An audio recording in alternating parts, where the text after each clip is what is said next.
Today, I want to share a personal story with you. I think it's really important because it highlights just how much our hormones matter, especially progesterone. Recently, I ran out of my progesterone prescription, and I didn't think much of it at first, but let me tell you, it ended up being a very big reminder of why progesterone is so critical, especially in perimenopause. So here's what happened. I hadn't been feeling my best about probably like 2 months ago. I noticed that I was a little bit more irritable than usual. I was more emotional. My sleep wasn't as good as it normally is, and I just was feeling a bit off. So I asked my doctor to increase my dose. The problem was she was away. She travels a ton in the summer months. She teaches at a university, and she even bought a house with her partner. So she wasn't super available, which I can totally respect, right? I mean, we all have our own lives to lead, and especially in the summer, I know personally I don't like to work as much because in New Jersey we get very short summers and very long winters. Now, in hindsight, I should have just refilled my normal prescription while I waited, but because it was a 90-day supply, I didn't. Then there was some miscommunication with her team, and long story short, I ended up going several weeks without progesterone. And during that time, my symptoms came back with a vengeance. I was dealing with anxiety, I felt more overwhelmed, I was very irritable, poor Mike, and more emotional. And I also had a pretty heavy period, and my sleep got even worse. Basically, all the things that progesterone had been helping to keep in check. And since I'm also on estrogen hormone therapy, being without progesterone meant that I had unopposed estrogen for those weeks. And that's not ideal because estrogen always needs to be balanced with progesterone to protect the uterine lining, but also estrogen's more stimulatory effects. So I had to lower my estrogen dose temporarily until I could get my progesterone back on board. And here's the other annoying thing, which I know many of you can relate to. I have to actually change doctors. My current doctor is a naturopath with integrative health experience as well as hormone experience. So she's kind of a unicorn. So I'm pretty bummed because she's based in DC, and because of some malpractice insurance restrictions, she can no longer prescribe to patients in other states unless they go in person. And honestly, I have zero interest in going to DC several times per year. During COVID, things were more lenient with telehealth, but now it seems that for some doctors, regulations are tightening. Anyway, I know firsthand how frustrating it can be to find a good hormone-savvy provider, and that is one of the reasons that we help our clients navigate this. We actually give you access to an HRT directory, which is organized by state, plus some vetted telehealth companies that we like.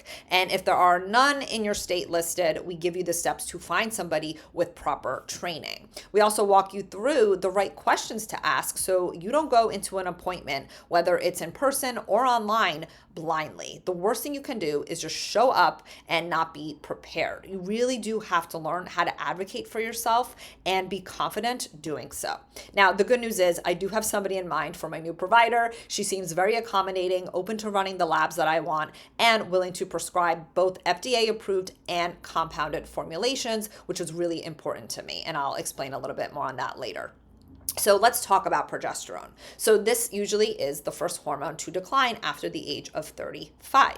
And that drop can show up for a lot of women as anxiety, irritability, mood swings, trouble sleeping, heavier periods, even feeling more overwhelmed than usual and unable to handle the normal quote unquote stress of life. And we are all under some form of stress, right? Myself included.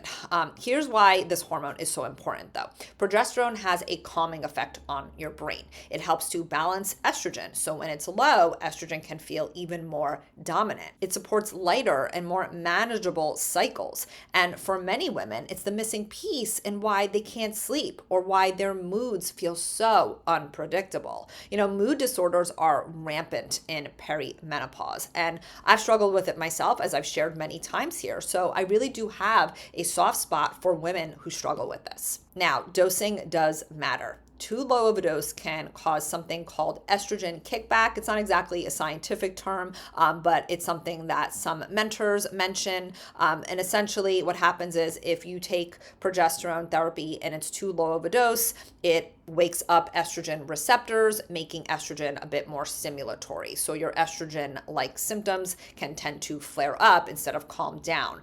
So that's why it really is important to work with somebody who understands the nuances of progesterone. And fortunately, Tanya, who's my team practitioner, and myself know it quite well, not only through clinical practice, but of course, our personal experience as well. Hey, if you're resonating with this podcast and realize that your symptoms are anything but normal, my comprehensive program, the Perimenopause Method, may be a great fit for you.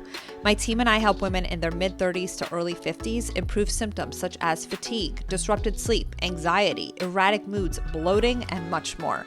We do this by utilizing advanced testing, a personalized plan tailored to you, women's health and hormones education, and ongoing support so you never feel alone and you get results. If you're ready to commit to your health and feel like yourself again, but even better, check out the link in the show notes to learn more about the Perimenopause Method. Now, the delivery method also matters. There are different ways to take progesterone. There's oral progesterone, which is going to convert into a metabolite called allopregnenolone, which is very calming to the brain. And for some women, this feels amazing. But for other women, it can cause grogginess or even more depression, which obviously we don't want.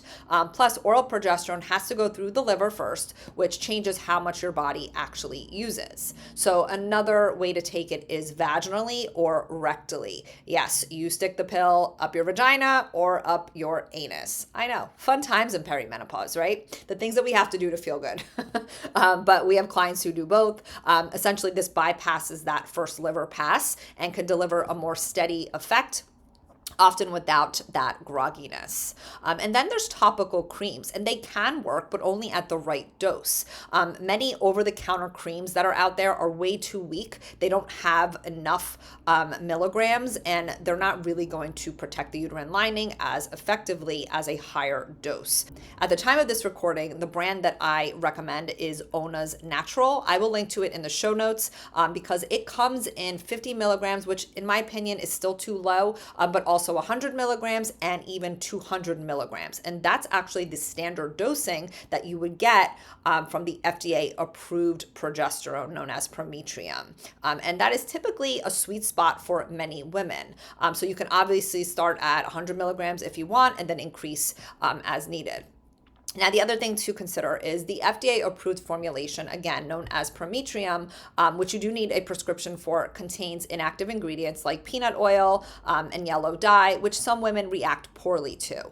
And this is where compounded formulations, which again do need a prescription, can be really helpful. And those can be tailored to the right dose that you need and avoid unnecessary fillers. Now, I used to take Prometrium for a while because I was desperate to get on any sort of hormones when I wasn't feeling great in my late 30s, early 40s. But I didn't love how I felt with it. It made me feel really groggy, as a lot of women do. So I switched to a compounded slow release or sustained release progesterone. It gives you that calm, just as it sounds, in a slower release. So you don't get that like grogginess where you almost feel drunk. Some women say that they feel drunk or even high when they take the regular progesterone. Maybe you love that feeling. I certainly don't. I like a more steady calm. I take it orally and I feel pretty good with it. If you want to dig deeper into this, I do recommend checking out the work of Phyllis Bronson. She's a research scientist, biochemist, and clinician who studied women's hormones and HRT extensively. Her book, Moods, Emotions, and Aging, is excellent. I'm actually reading it right now. It's an older book, but some of it is still quite relevant, so I will link to it in the show notes. I'm also going to link to an episode that I did last year with Carol Peterson. She's a registered compounding pharmacist and expert in women's hormones. She shared so much valuable insight in that episode, all about progesterone. It's actually one of my most viewed videos on YouTube. On that note, if you're watching this on YouTube, please subscribe to my channel, give the video a like, and comment below. That really helps the algorithm put my videos in front of more women who need this valuable education. And if you're listening on Apple, Spotify, or other platforms, please leave a rating and review. That is so incredibly helpful to us and all the work that we put into the show, and it only takes 1 minute of your time. I really appreciate it. Okay, so So if you're listening and thinking, this is me, I need help with progesterone, I need help with all of this, that is exactly what we do in my health coaching practice. My teammate Tanya and I help women understand their labs, explore their options for HRT, and connect with providers who actually get it. If you're ready for that kind of support, you can learn more about my 4-month program, the Perimenopause Method. I will link to that in the show notes. So the big takeaway here is don't underestimate progesterone. If you've been struggling with mood swings, anxiety, irritability, poor sleep, or heavy, painful periods, it could be a very big sign that your body is running low on this amazing hormone.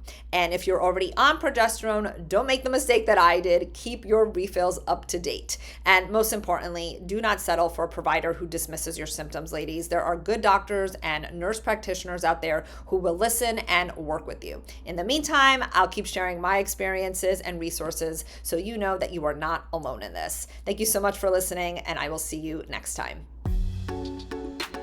The information provided is for educational and informational purposes only. I am not, nor do I act as a doctor or any other medical professional. I am not providing healthcare, medical services, or attempting to diagnose, treat, prevent, or cure any physical, mental, or emotional disease or condition. The information shared is not intended to be a substitute for the professional medical advice provided by your own medical or mental health provider.